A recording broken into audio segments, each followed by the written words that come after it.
edition of Daybreak. North Korea slams South Korea, saying Seoul can forget about talks for as long as South Korean officials believe that they can achieve unification through the absorption of the North.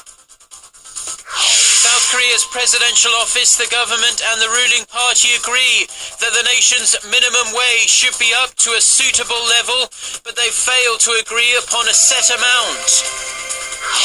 Plus, 3 British teenagers believed to have been on their way to joining Islamic State militants in Syria have been flown back to the UK and arrested.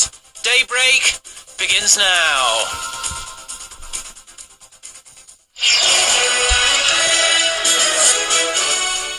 Hello and thanks for joining us. To our viewers around the world, it's 6 a.m. on Monday, March 16th here in Seoul. I'm Mark Broom and you're tuned in to Daybreak. Our top story this morning, South Korea has denied it's making preparations for unification through absorption of the North after a senior official's remarks on the subject drew condemnation from Pyongyang. North Korea says it will not deal with Seoul officials until a South Korean committee charged with preparing for unification is dismantled. Our Kim Min-ji starts us off. South Korea is pushing for peaceful unification, not unification through absorption. Seoul's Unification Ministry said Sunday that the government's unification preparations are not aimed at isolating North Korea, but for Pyongyang to join the global community. It is a shame that the North is distorting the truth and denouncing the South Korean government and the Unification Preparation Committee. The North should respond positively to our efforts toward peaceful unification. The comments come after the North condemned Seoul for alleged plans to unify the two Koreas through absorption. North Korea was referring to recent remarks made by Chung Jong-wook, a vice chairman of Seoul's Presidential Committee for Unification Preparation, who said that unification through absorption was an option. Chung also said there was a study group looking into the possibility. He later denied the remark, saying his choice of words was inappropriate. North Korea said it will not deal with South Korean authorities unless Seoul's presidential committee is disbanded, adding that unification through absorption is a daydream. It's not that we don't know of any other process for unification or that we don't have the ability. If the puppet group recklessly resists, we will fight for unification in our own way. The North also demanded that South Korean President Park Geun-hye apologize and clarify her position on the issue, as she is the chair of Seoul's Unification Committee. Kim Min-ji, Arirang News. Representatives from the government, the presidential office and the ruling Saenuri party have agreed to raise the minimum wage to a suitable level. The 3 groups failed, however, to define what suitable is during their meeting on Sunday. A senior official from the presidential office also called for cooperation to boost the economy and stabilize people's livelihoods. Let's take a listen to what he had to say. The government, ruling party and the presidential office should work together to pass pending bills that would create more jobs for our people and especially for the younger generation. Also at the meeting, officials did not discuss the issue of whether or not Korea should allow the US to deploy a missile defense system on its soil. The topic that was expected to be on the table is causing a bipartisan divide in local politics, with conservatives supporting the system and liberals opposing it, saying it would undermine Korea's sovereignty.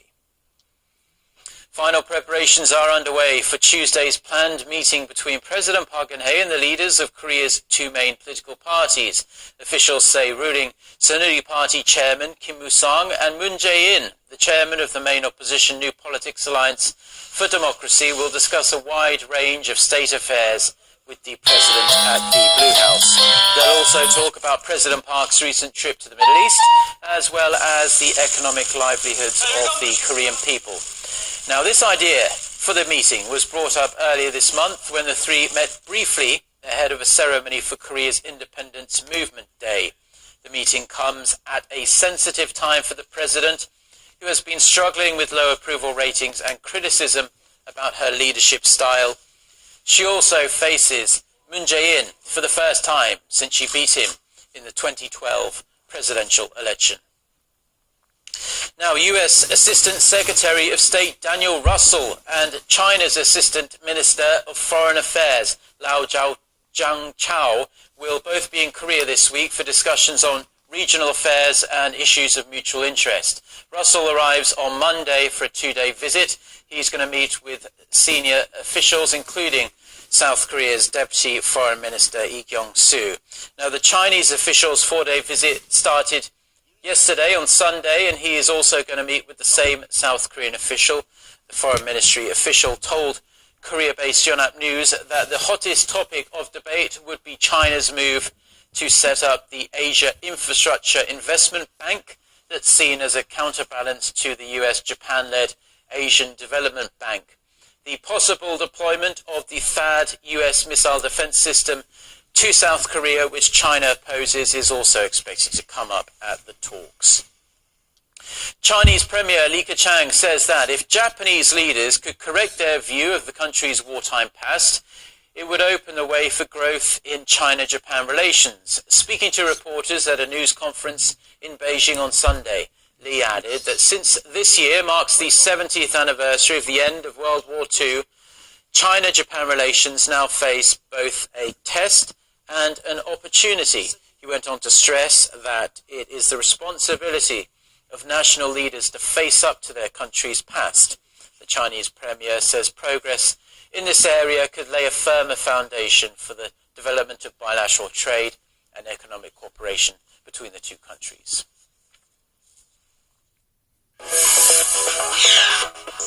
The minister is calling on the leaders of Korea's public and private financial institutions to support the government's efforts to push through structural reforms aimed at boosting the sluggish economic growth in the country. Speaking at a dinner in Seoul on Sunday, Choi Kyung-hwan said they should come up with new value-added services and create more employment opportunities, specifically in the financial sector. Now, the number of jobs in that sector has been contracting in recent years, a point that has disappointed the minister and the government.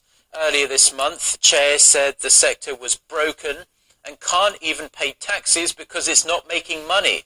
He also pointed out that the country's financial industry sector is only making up about 5% of the country's GDP. That's far short of the government's 10% target rate. And Korea's economic growth fell short of the G20 average for a fourth straight year in 2014, and there's little sign the sluggish pace of growth will pick up this year either. For more on the growing concerns that this trend could continue for a fair while, our Hwang Jie reports. The Korean economy continues to fail to outperform the average growth posted by G20 countries.